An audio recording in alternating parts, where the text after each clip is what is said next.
clowns and innocent bystanders, welcome to our weekly show where we will spoil and review comic books for the week. I'm Alan the Unicorn, and with me is... James. Oh, and I guess it's just the show name, right? An Angel and Her Unicorn comic book reviews, as per usual. Welcome, one and all.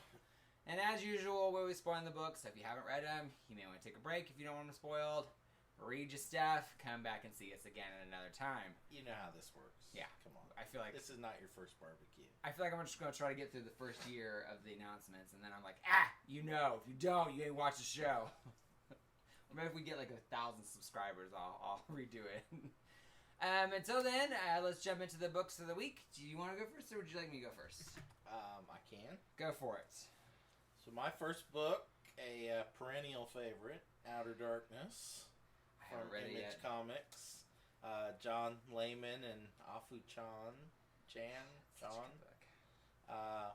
So way back in issue 1,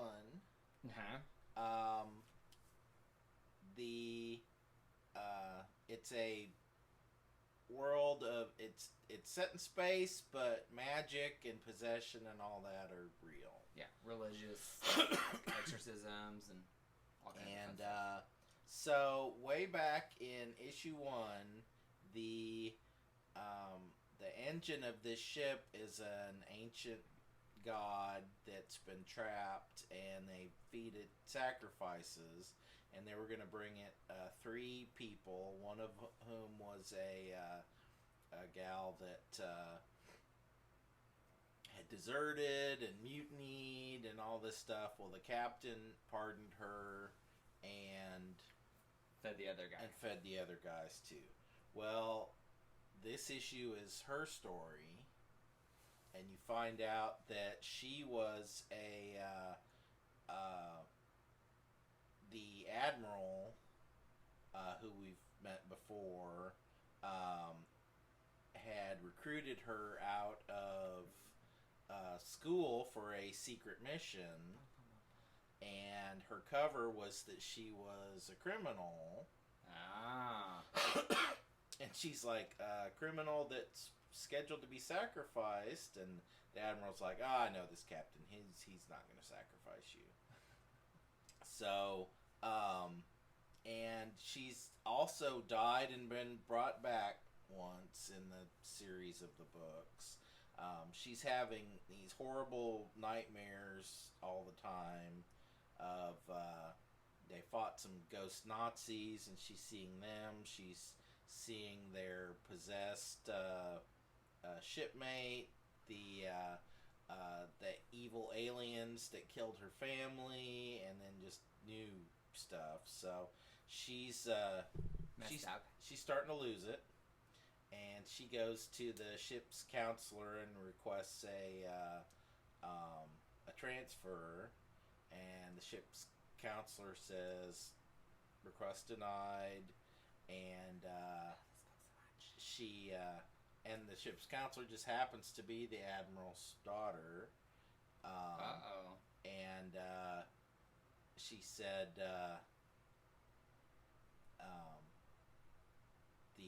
the admiral's the one that denied your request, so he's still in secret mission mode. And so she hasn't completed her mission, is what we're thinking. No. Oh. And but she wants out because she's losing it. So instead, they assign her to the nun that they rescued the last issue from the haunted house. And so she's showing the nun around the ship and explaining how magic works at this point. And she says, I'm going to take you to the mortuary. And the nun's like, oh, where you keep the dead? She says, no, that's where we bring the dead back. And the nun's like, dun, dun. No! So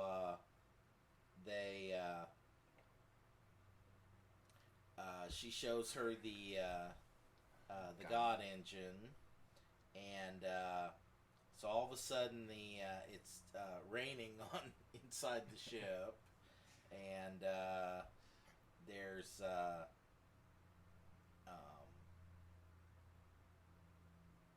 evil presence has gotten on the ship, and so they're fighting off these evil demons and stuff, and the ensign is kicking ass and taking names. Yeah. So when she gets done, she's like, I can't deal with this anymore. So she's going to abandon ship and steal a shuttle and just get out the nearest planet. And so the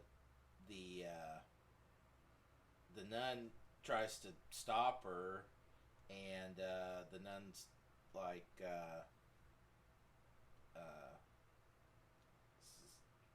says, "Take me with you," and so a friendship forms, and that they're saying the nun's like, instead of just allies, maybe we can be friends, and she says, and the ensign's like, well, I've got secrets, and the nun says, so do we.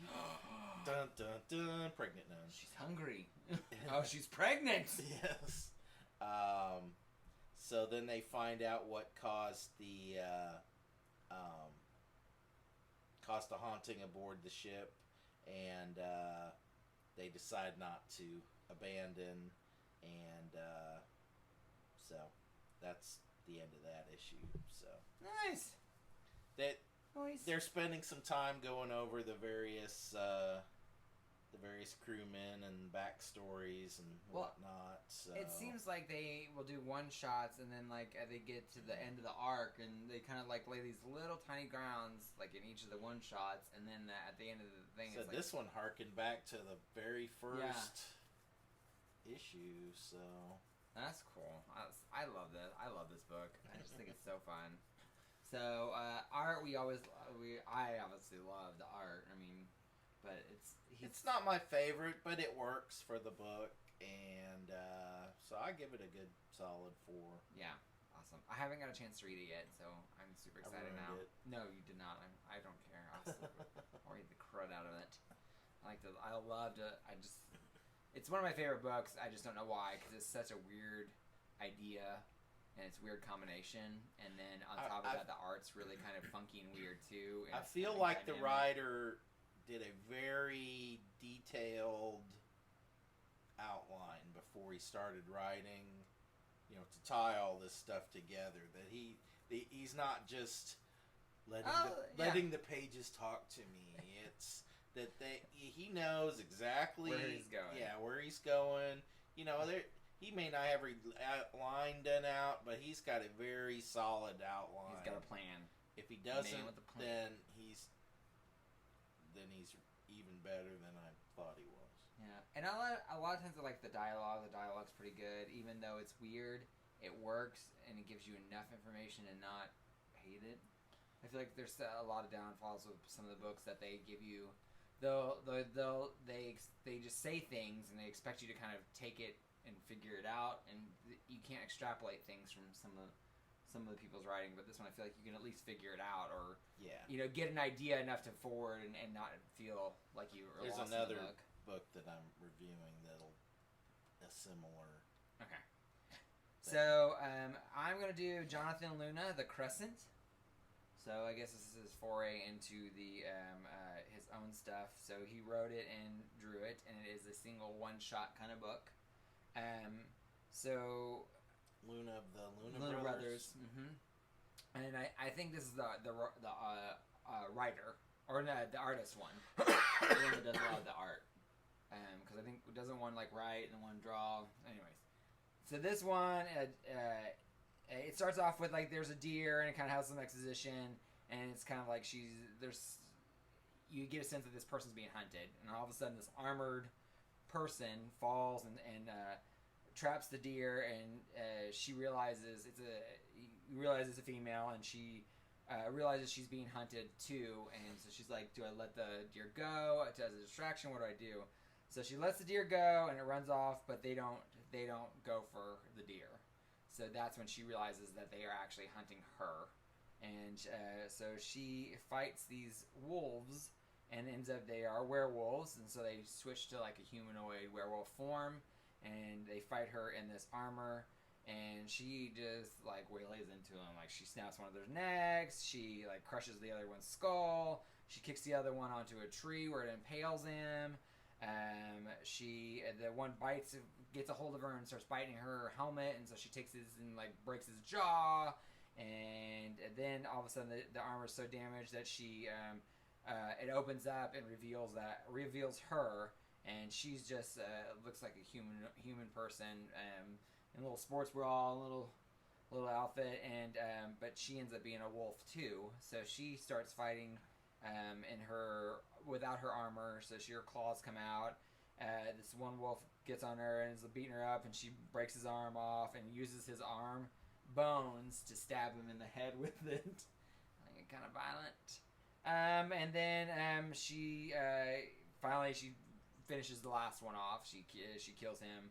And then one of the white wolves gets up and attacks her and finally pins her down and puts his teeth around her neck, and she kind of submits, and he transforms into human form, and she transforms, or she heals, and then they make sweet love. They make sweet love. Yeah, in the snow, and they don't. They get a little graphic with that one too. It's really interesting. What's it called? Crescent. And then they walk Crescent. But it's just a one shot, and they have a little blurb on the back, and he's like, this is my first foray into writing and kind of things. He goes, I'm going to try to do some more of the one shots and do stuff. So it was really much I mean, it was very Luna Brothers, but I really wish, I wish they would have been. Who's the publisher? It is, I'm not for sure. I have to look. Hang on. Please hold. It's published by Jonathan Luna. So it's his own, he did it, and he did all of it, I guess. But I mean, like I said, it's like a little black and white, it's a one shot, there's not a lot of words, it's mostly panels, which if you're a fan of the Luna Brothers, is very Luna Brother-esque. It reminds me a little bit of The Sword. I loved The Sword. So you're finding these on Comixology? Mm-hmm. Yeah, Comixology usually. Because I don't. A lot of these books that you review, I'm not seeing copies printed or anything. I feel like this one is a digital only, but I'm not for sure. I need to. But yeah, usually Comixology, the ones I review, or not always, but the ones I have been reviewing recently are a lot of the digital ones that I find online. I'll just go on when they do new releases, look at the new releases, and I just start like, that one looks interesting, that one looks interesting, oh, that's number one, that one's, these are all like, I have read some horrible things, especially this week. This week there was 25 books that I downloaded. I spent like more money on digital than I did on my actual like pull list.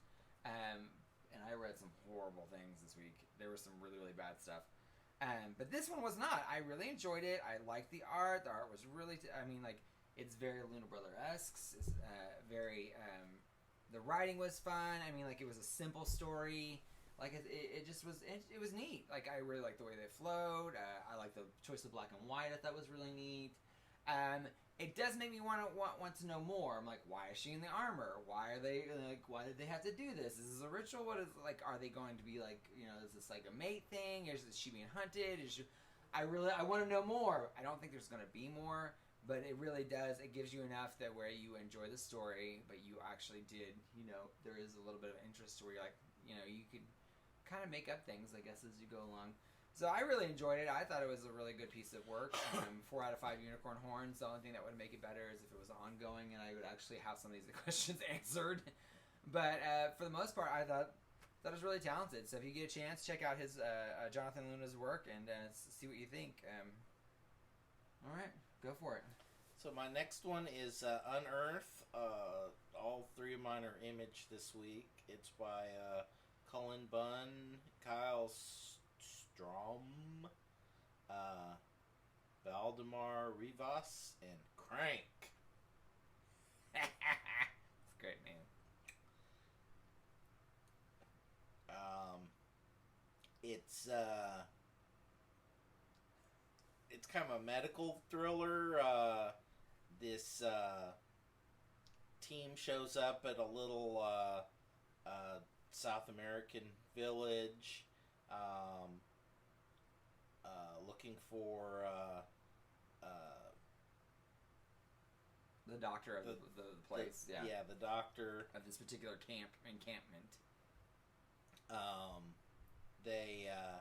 They find some sick people, and then the little kid that had met him, they're like, oh yeah, these guys are really sick, and he's like, oh no, these are not the bad ones. And then he takes them into the room with the bad ones, and they're like, well, where's Dr. Hernandez that we're supposed to meet? And he's this horribly disfigured guy. Bloated mess of a man is the doctor. Yeah. So they're trying to figure out, and there's some backstory which you assume you'll figure out later. They're trying to figure out what's going on. They're wanting to explore a cave that just opened up. So they go down into the cave, and they're finding ruins and some new species. You start to see the division of the crew, because one of them's like, oh, a new species, let's explore it.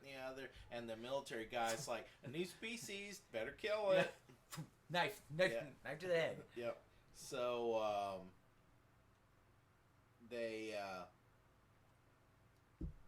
so then they notice that there's some of the guerrillas, the rebels, are also in the cave with them, and the rebels are talking about bringing the big one in, and so the response team is like, big one, and then there's a big one. It's a big giant centipede looking caterpillar bug. And he eats one of the rebels, and the good guys are shooting at it and think they've killed it, and they find one of the rebel girls, again, the military guy wants to kill her because she had a knife, and she's come right for us. Yeah. So then the rest of the team are like, she's just a little girl. So the bug called the big giant centipede caused a cave in, so they're separated from their normal. Yeah, they can't get out. Right.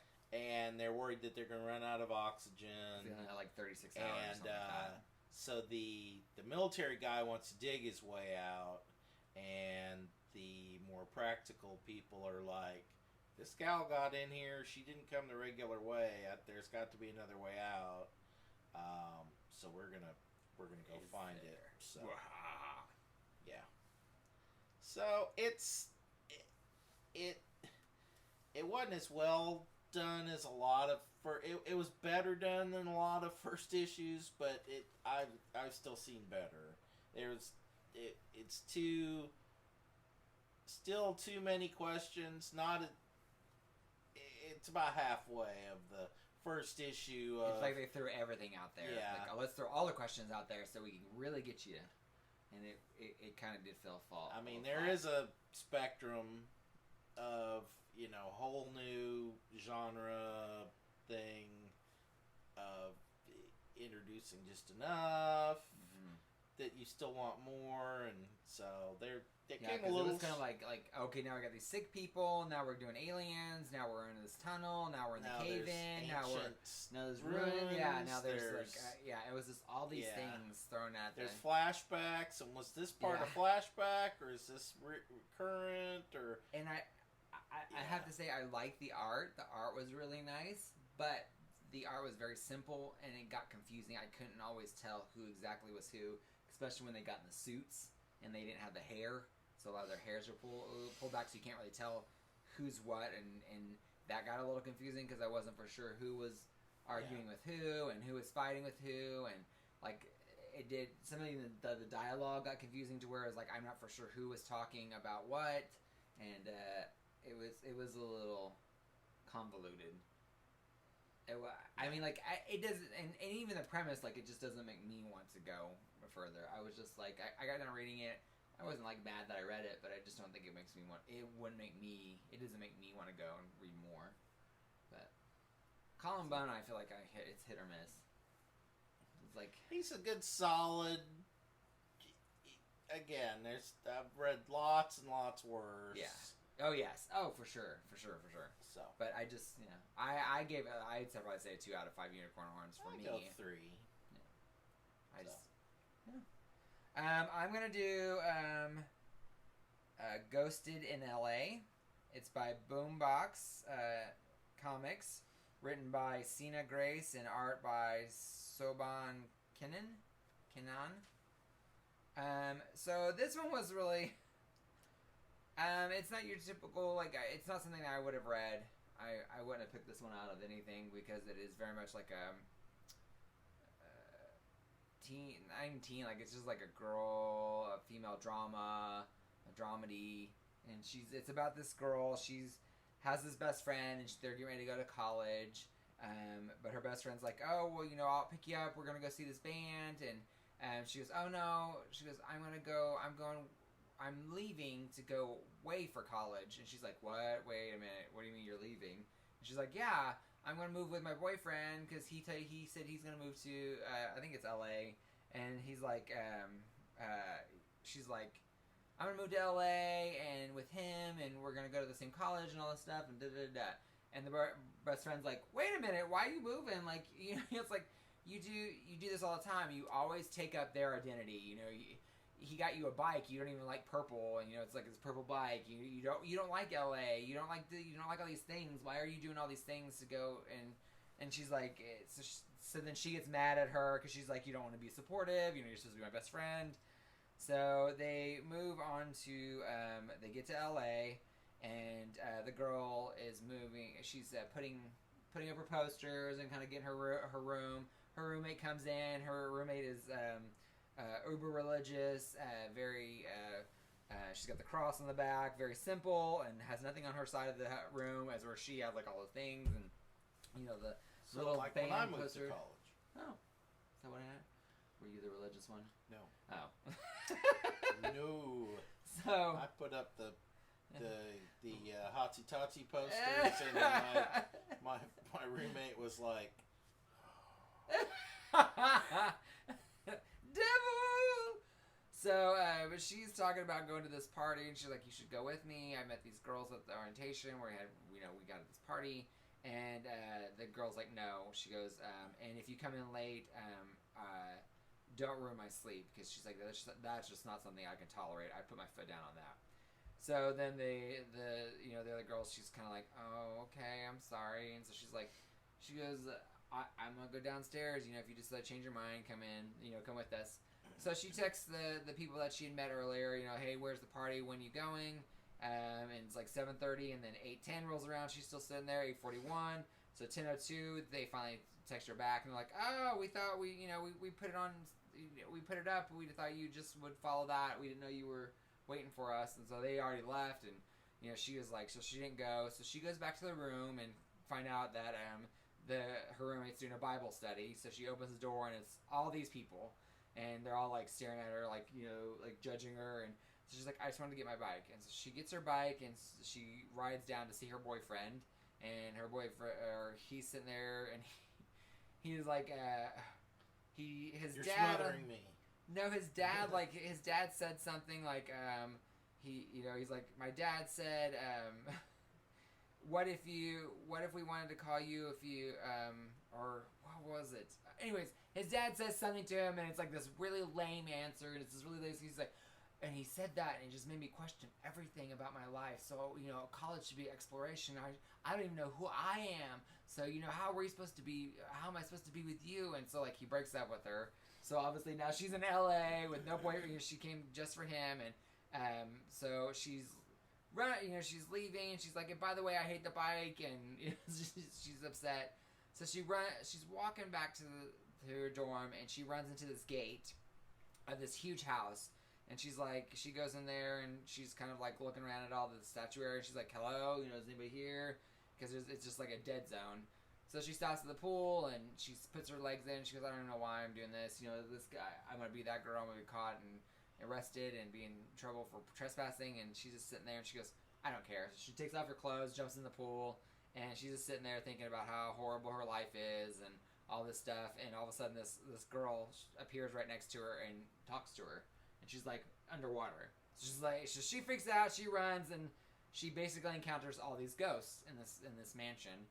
And they all, they have the archetypes. Like there's the older lady that's kind of like, very well poised and rich and on point. And there's the young girl that's kind of like childish, and she wants like, hey, did you bring any magazines for me to read? Because I don't know what's, I need you to turn the pages for me.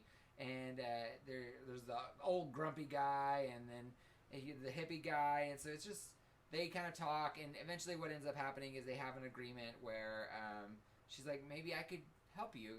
I could stay here since nobody lives here. She goes, I could stay here and do errands for you, that you need, and I'll stay here, and and I have a place to live. And so they finally kind of make a bit of agreement.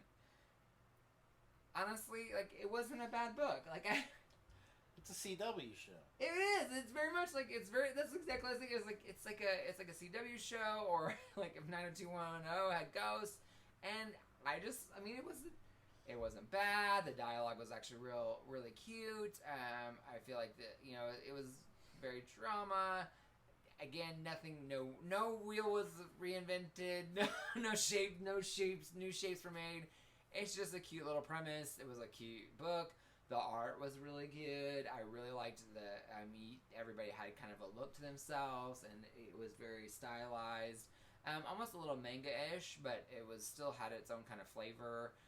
The colors were really beautiful. The dialogue was really well written, so it flowed really well. It was slightly believable, and it wasn't a bad read. I don't think I will carry it on because it's just not my flavor. But I can see where this would be appeal to a lot of people, probably a lot of women readers, or young girls would really like this, I think. Or if you like dramas, like if you're a guy and you like dramas, this would be something that was, it was just a really interesting, cute premise that I thought was really well done. But just like I said, it's not my flavor, so I don't think I will continue it on. But I really hope this book does well, because I definitely think it has a place for it, and I can always appreciate the good aspects and good writing of things that are not my thing, not my bag. But I say 4 out of 5 unicorn horns, even though it's not my thing. I still enjoyed it. It had all the elements: good writing, good art, story flowed well, and an interesting premise. So, yeah. Cool. Yeah. All right. So my final book is Reaver. Damn it! You have stolen all of mine. Okay. We could do it together. No, it's okay. It's Image book. It's by Justin Jordan, Rebecca Isaacs, and Alex Guimarães.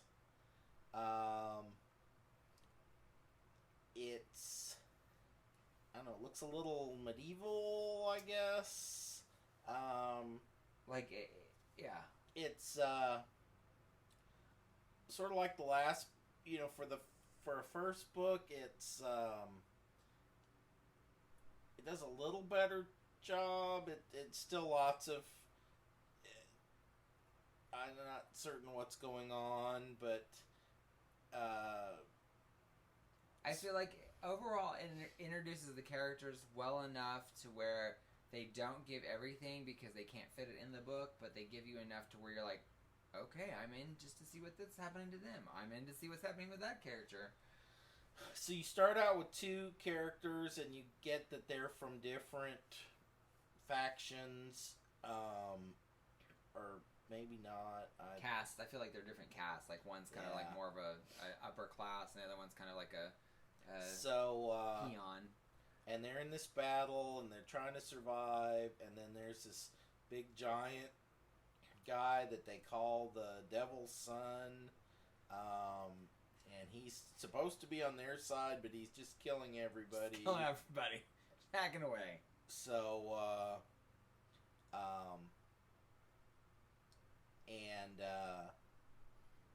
so the upper class guy that he's with, I guess he gets killed. Yes, because the big giant mountain guy breaks his back. But is so he's not that guy. I think it's his father. Okay. That's what I kind of guess. Yeah, that was one of those things I was like, well, yeah. Is this the guy that in the previous? Yeah, it looks very similar. So it took me a minute too. Yeah. So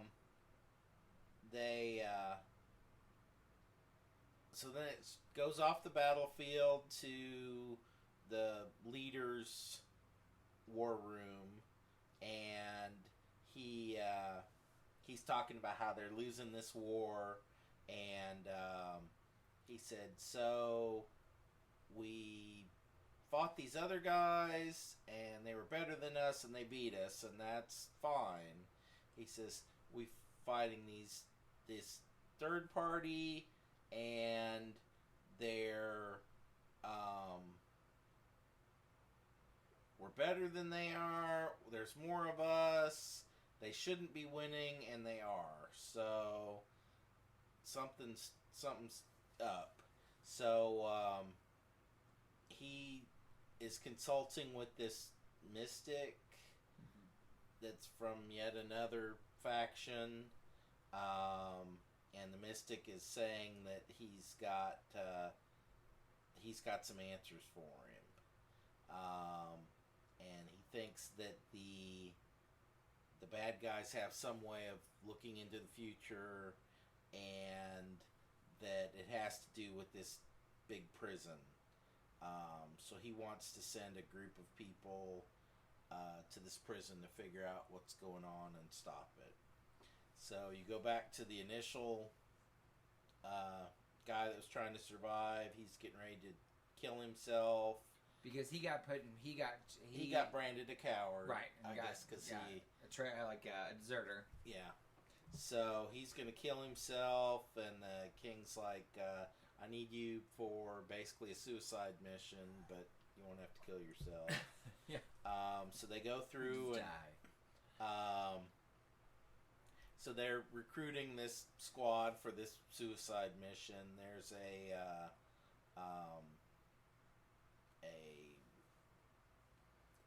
I would say he's more like a rogue. Like he's like a devilish rogue. Like he's that handsome. He's like an upper class person, but he's with the other side or something. He's kind of a jerk. Well, he's done something very bad, and like they allude to eating people, but I think later on in the book they actually allude to him eating children. So, but they don't outright say it. Yeah. So then they come and meet this smaller gal. That she's like a wild person or something. And she definitely eats people, and because she's the one I think that says, like, she talks about him like she's like, I may eat people, but I don't eat children or something. Yeah. So, but she joins the team. Yeah, she joins the team, and the guard's like, I wouldn't get close to her, and the king's like, oh, she's so small, she's not dangerous, and the guy holds up his hand and he's missing a finger, and he's like, that's the only thing she's eaten in 3 weeks. So she's so then they go and get the devil's son, who was going crazy and killing everybody. We still don't know why. So that's their little band of people. And then, but they're like, everybody's like, why are you gonna put that devil's son on there? And the mystic kind of goes up and whispers something in his ear, and like the guy's like, the guy kind of bends his way. He's like, yes, I'll do it. and he does, but you don't know what they said. So. Yeah. So then the king takes him into a room, and you see an old guy eating dinner, and they say, "This is the last member of your party, and he adds something very important to the group." And they say, "Well, what's that?" He says he adds clarity, and the guy keels over and dies. Like his veins turn black and his eyes ooze out, and it's Yeah. And so the king says, "Yeah, we poisoned him, and we poisoned you too. And if you don't, we'll hand you out the antidote every day. So if you screw me over or leave or do anything, you're going to be dead.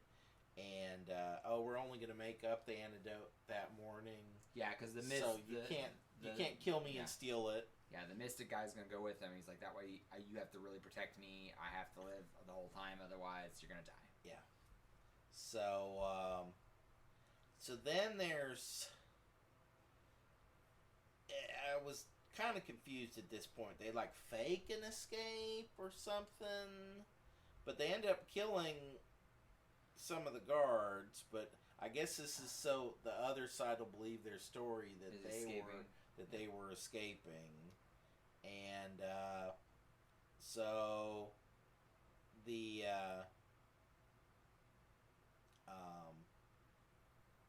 so they break out, and they're each one is starting to use their various skills. The wildling gal can get into tiny places. The kind of royal guy can fake being a royal real well, and when he barks an order, people don't ask if he's supposed to be there or not. They just do what he says. And so they head off for this prison. Then they jump to the prison and show how the prison is using the people to see the future. They're draining blood, and using the blood to see the future. And the guy in the blood is like, he sees this group of 6 coming to stop them. So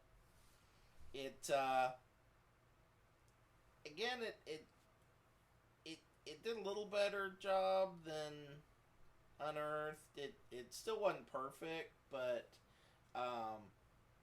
it's an interesting group. It's funny, everything now, all the ads talk about Game of Thrones, and anytime something's going to be medieval, it has to be tied into that, but it's just I enjoyed it.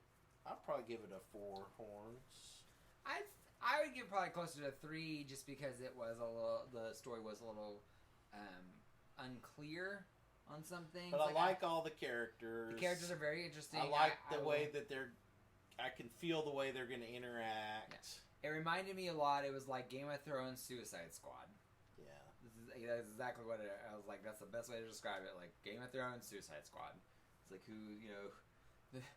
that guy was Amanda Waller. Then they had the Harley Quinn girl. They had the Killer Croc guy. They had the Captain Boomerang. It's like they had all the archetypes, but it was it's like, but it's medieval, and I mean it's still like they had cute little one-liners, but there was, like you said, like I got confused on which character. I was like, is this guy's dad, or is this they just have similar hairstyles, and like why is this guy? There was a lot of questions. And then when they were breaking out, I was like, is this all part of the plan? Or because they're killing these guards, I mean... That's supposed to be on their side. Yeah. But it's like, the guy was like, he just walked off, but it's like, he didn't tell anybody. And there's a lot of, you have to interject a lot of your own thoughts into some of this stuff. Yeah. But, okay, so I know, I was going to do Reavers, but it's okay. I have, I'll give you a choice. What do you think, would you like to hear? Gogor number 3, Care Bears number 1, or Captain Phasma number 1? Captain Phasma. Okay, I know you. I figured you were going to say I wanted to say Care Bears, but I just couldn't. I'll review it really quickly when we're done. Like, you'll hear about it when the pull list. So when you take your fourth book, like you do every week. Yeah, that's right, exactly. All my books. I like to do all the books. So this one starts off big battlefield. There's one trooper. You find out she's a female, but she's they're in the battlefield. All of a sudden, Captain Phasma comes up and she just like starts waylaying into people. She's like, don't go any further. Wait for the AT-AT's gonna help us. So the AT-AT comes and like he starts shooting things, and she goes on and she's waiting for waiting for the AT-AT to clear the way. So they go through and the AT-AT gets blown up by one of the bad guys ships.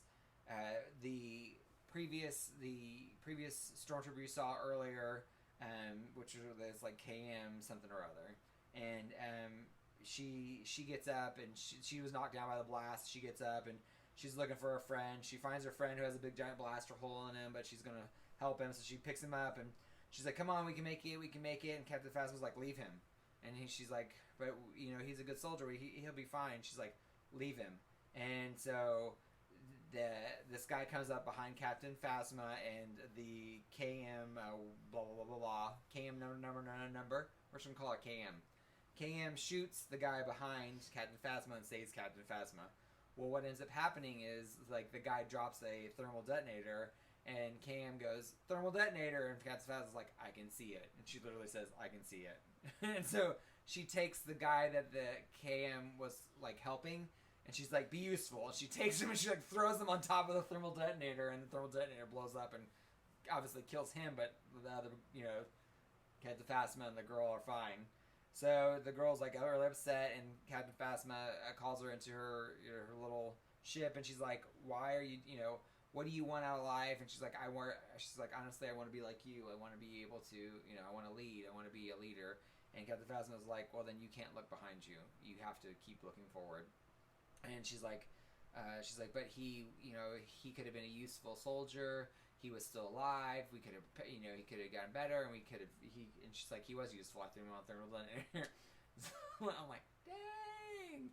And so she's like, "You can go places," and she goes, "So I'll tell you what, I'm gonna make you an officer." And so she gives her the little epaulette to make her an officer, and puts her in charge of this group, and sends her in to invade the goal that they're trying to get, this town or this city. So KM's really excited. She's pumped up. She takes her group. They go through and they go through to fight. And when they get to the door opens, and all of a sudden all these big giant armored tanks come out, and they're just like mowing down the people, like mowing down the stormtroopers. And so she's like, they're fighting as much as she can, and KM's like, "Keep firing, keep shooting," and she looks behind her, and when she does, Captain Phasma's walking off, and Captain Phasma's like, "I told you not to look behind you." And so all of a sudden, she's like, "Why are you leaving? We need your help." And Captain Phasma is like, I told you to, I told you not to look behind you." And all of a sudden, TIE fighters show up and blow up like everything, like blow up all the stormtroopers, blow up the tanks, blow up everything. So Captain Phasma was using those people to kind of draw the other group out to get in. And so she realizes it, and when she does, she shoots Captain Phasma, and Captain Phasma's armor is like, she's like, "This armor is more expensive, or more expensive than you will ever imagine." And so she kills her and walks off. Captain Phasma, a bitch. She crazy. You don't mess with her. Well, she's gonna blow you up. Talk about a wasted character in the movies. I definitely agree. There was all that hype before the first movie, and here's one, and they're shiny armor and all, and they just nothing. Yeah. And I think if they would have had some story like this in there in the movie, that it would have been, they would have added a lot more weight, because I do feel like she was kind of a whipping boy. Like every time they turn around, she was failing or doing something. Or I saw one guy write up a thing that she should have been Finn's antagonist, and that like he, in the first movie, Finn should have fought her and got his ass handed to him. In the second movie, they fight and it comes to a draw. And in the third movie, then he fights and finally wins. Finally overcomes her. Or at least given her, I don't know, I think they had a lot of wins on the bad guy side throughout the movies, but then a lot of the bad guys were always somebody else besides Captain Phasma. Captain Phasma was always like something that was a side, like always, just like a throwaway. And the actress, I cannot think of her name right now. All I can think of is Brianna Tarth, but the actress played her very well to the point where you knew she was intimidating. You knew she was awesome. You knew she was kick-ass. But then they just kind of made her like almost a fool in almost every single one of them. So I definitely like this. I think this was really intense and it's just messed up. You're like, dang! Like, I mean, you knew she was kind of a horrible person, but she's a horrible person. So it was a fun read. It was very standalone issue. It was just something fun and very Star Wars related, and a character I thought was kind of interesting. But like you said, I wish they would have made more from the movies and not have to do just. That's kind of how Boba Fett was. Boba Fett was, he was like 3 scenes, and he's spawned so many things. Like the whole Mandalorian lore was through him and all that. I mean, so maybe they can do more. But there was a gal that showed up in like a passing scene in Phantom Menace, the one with the antenna coming up out of her head, and they've written books and books about her, and it's like she one scene, saw her, she never said anything, she never did anything, and there's all this lore around her. It is, yeah. It's that's one thing I love about the Star Wars world is like there's no really secondary character just depends on how much you want to read. So, did you read anything else for the week? No. I read probably too much, so we're gonna briefly go through this stuff. Ultra, I don't even know. It's horrible art. The writing is horrible. I don't understand the premise. Okay. Yeah, I have no idea. Same thing with Night of the Cadillacs. Night of the Cadillacs, it was like an anthology, but the anthology stories were like two or three pages. They weren't very long, so it was this guy and this girl, and the first anthology they're being chased. The second anthology they fight like a completely different group of like vampires. Then the third story was like these vampire girls, and it was really weird. Like it's like they tried to shove 4 books into one book, and like it was almost like a preview issue, which is kind of what it felt like. Like, hey, here's some books coming along, here's little snippets of it, and it's exactly what it felt like. Which honestly, like some of the stuff was interesting. I was like, I would read that. I don't like this one because I don't know, like it had no really. Even the anthologies were kind of like the ending and beginning was kind of just weird. So. Spooky Girls, it was this girl that turns into she's a werecat, but she's like kitty cat, like kitty cat. So, she runs this vet place, and this lady steals all the donations, and so she chases her down as a little kitty cat, and she finds out that she's a rare kitty cat too, and so they kind of become friends. She's like, look, I'll give you all the cat food you want if you'll come help me out, and so they kind of become friends at the end. Really cutesy, super duper, like super duper simple art. It was just a cute little book. I would say probably maybe a 2 out of 5 unicorn horns, just because it was a little bit too far, not my thing. But I can see where this would be like a cute little young readers would really attach to this. But yeah, Belle. This is the Zenoscope Belle. This is the second miniseries that they're doing. It's called the Oath of Thorns. This series, I like it. Again, I've said it 1,000 times, and I will keep saying it as long as they keep doing it. Is like good stories, good characters, good art. It's just, it's not that hard. Zenoscope just knocks it out of the park almost every single time. Is it something that reinvented the wheel? No, it's very much a Huntress character. It's a hunter's character with mythology, and that's about it. But still, like, I like it. It's fun. It's interesting. It's a good read. So yeah, I pick it up. I'd say 4 out of 5 unicorn horns just because it is a fun read. Go Power Rangers number 21. Oddly enough, I'm kind of might be a little bit of addicted to these Power Ranger books. They're better than the TV show. It's Tommy and Kim are together. There's a new Power Ranger in this issue. No. Purple Power Ranger. No, not in this issue. Oh, they were talking about that online. That there's A new one coming out. Yeah, purple. Possibly. This one's the only thing I don't understand is where the timeline's at, because I don't know if it's an alternate timeline. I assume it is because a couple issues I read the annual, and apparently in the annual Jason and Trini were together because Kim and Jason broke up, and I was like, ooh. But in this issue, Kim and Tommy are together, and so they kind of are having a thing, and Tommy's losing his power, so it's about him kind of trying to, be part of the team, but he's not really part of the team because he doesn't have powers anymore. So I'm assuming eventually he will become the White Ranger again. So sometimes the timeline was a little weird, but the art's really interesting. It's just kind of like an Archie feel to it, like almost like a manga. If manga and Archie had a baby, like that. And I mean the writing's pretty decent, so I might actually continue picking this up. But I like this. I love this TV show too. Strangelands number 1. I don't know. Like I feel like there's a world that I'm not familiar with.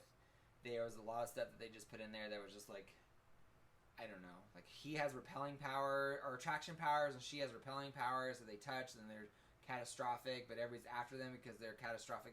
Like their powers are catastrophic, and it was really, really weird. Like, and then they go to this like shamanistic spiritualist retreat where they're gonna try to help them with their powers. I don't know.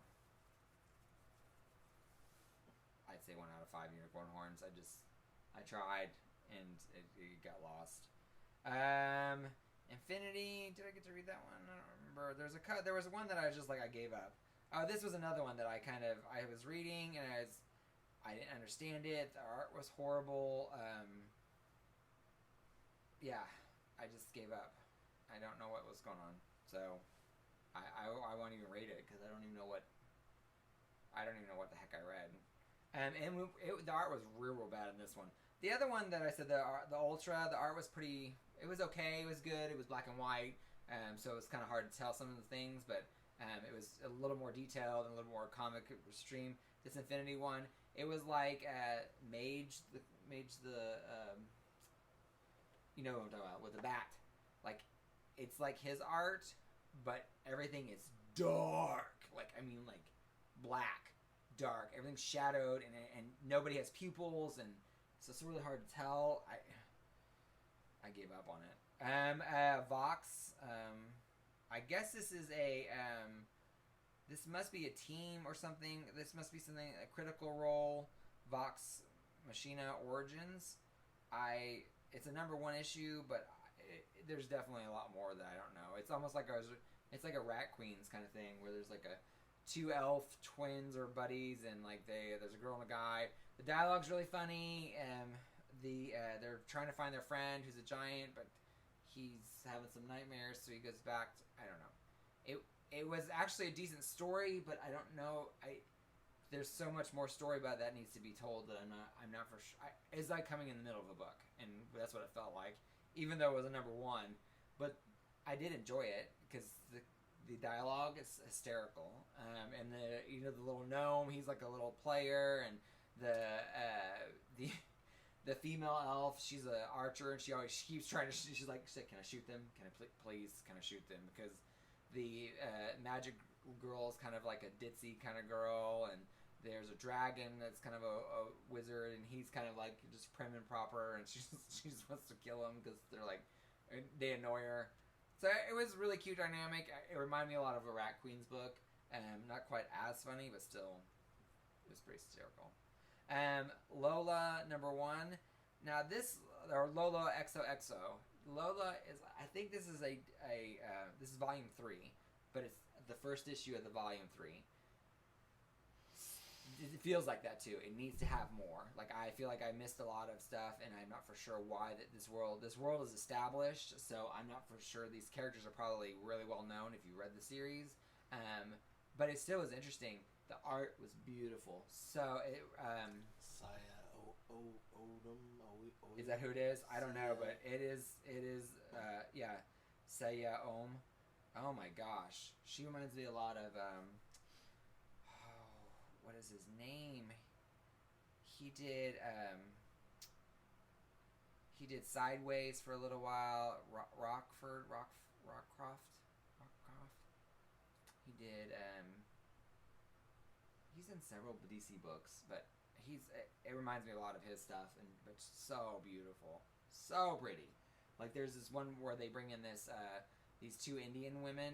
I assume they're Indian. Like they have like very Indian features, and the garb is very like old Indian. But oh my god, the detail on it is just beautiful, so pretty. And then they end up in Yellowstone. And Yellowstone, there's like this town, and they have this guy comes in, and he's like the leader, but he's got this really like intricate mask, and he's like this like fox headdress, and I mean like it's so pretty, and the colors are really kind of a muted, but still it's very beautiful. Even if you just pick it up for the art, it's worth the art. And the story wasn't bad too. It just I feel like I should have known more than what I did.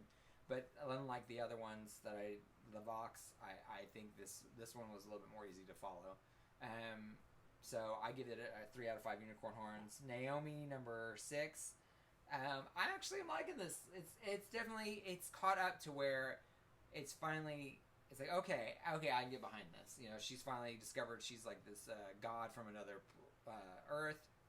The bad guy from the other Earth comes and finds her. She escapes, and they're kind of establishing her more. And so I liked it. So I'd say probably 4 out of 5 unicorn horns. It's definitely getting a lot more interesting. And I love the art. The art's really talented. Fallen World number 3. This is an Valiant.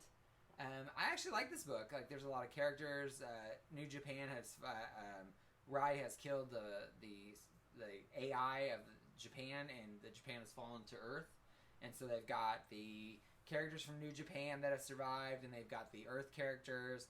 And Rai has found out that the AI is alive and is like rebuilding himself. And so he's trying to get to the towns to warn everybody. And he has to go through this territory where they're animals, he runs into this elephant that's like they're not humanoid, but they like stand up on like the elephant was standing up on 2 legs and like has this big giant mace, and it's like, oh man, you gonna die. And so it's like it was really neat. I liked it. So I really like this book. It's a fun one. I wish it makes me want to go back and read the other books before this happened to see. I like the characters; they're really fun. So I give this one probably a 4 out of 5 unicorn horns too, just because and the art's really pretty too, and it's really easy to follow. Gogor, it's a cute one. It's a simplistic, very comic strip art. It's this bounty hunter is fighting, or this lizard bounty hunter has been sent to find this kid that has a scroll, and he encounters in the scroll birth this like a swamp thing, like a man thing or swamp thing kind of character, and so they fight, and it's kind of a fun book. It's nothing really new. It's nothing really great, but it is cute, and like the art's really like simplistic, but still like it has a really nice way of doing it. The colors are really beautiful. So it was a fun read. I'd say 3 out of 5 unicorn horns. Care Bears. I don't think I'm gonna pick the next issue out, but it is a really cute book. If you have a young reader, I think it would be really fun to read this. Like if I was young, I liked the Rainbow Bright book better because Rainbow Bright kind of went more into their back history. This one is just like the Care Bears are established. They're cutesy stuff that they're fighting, and they're kind of fighting the bad guys, and it's cutesy cutesy little plans that they're gonna do, and so it just was. I mean, 2 out of 5 unicorn horns. Care Bears that for care. Me. Yeah. But I mean, like I could definitely see where a little kid would love this book. Last one was I had Watch Dogs number 1. That one was really depressing. It was like 50 pages. I only got through like 28, and then I just gave up because that book was so sad. Like it's, everybody's like warring, everybody's dying, everybody's parents gets killed. Like it's just like, it is one trauma after another, and I a little bit more heavy than I was wanting in a comic book. It made me really sad. So, not that it was bad, it's just, I just couldn't handle that one. So I'm not gonna rate it because I didn't finish it. The Wailing Blade was kind of interesting. It's this guy, these people. It's number 2 though, and they have sent this assassin to kill all these other people. Well, they kill the assassin, and now they're gonna impersonate the assassin to get into to save the person, the king that they're trying to save. So this group of people killed the assassin. Now they're going to impersonate the assassin to get back into the castle to save the king. It was interesting, but I won't pick up the next issue because it wasn't that interesting. But it was, I'd say probably 2 out of 5 unicorns for me. The art wasn't bad. The story was just okay. It just is what it was. But that was it. I've got about like I've got a stack probably about like 20 of my regular issues that I need to read, and still I've got like 3 or 4 digital books that I need to read. So this week got kind of away from me. It's been a busy week, but still some really good reads. If you get a chance, you may want to check them out. Luna Brothers was really good. Anyways, so Luna Brother. Yeah, I guess it would just be a Luna. What's one of the Luna Brothers? So it's Luna Brother. And on that note, if you can like, share, and subscribe, we would love to have more people. We'd love to have a conversation. Or if there's a book that you think we would enjoy, please let us know. We're also getting close to having our comic book club for the month. I think we got 2 more weeks until that's finished. It was James's pick. So watch out for that video. If you can, activate your bell notifications so you can see when we post new videos. But until then, we hope your pull list is full. Bye.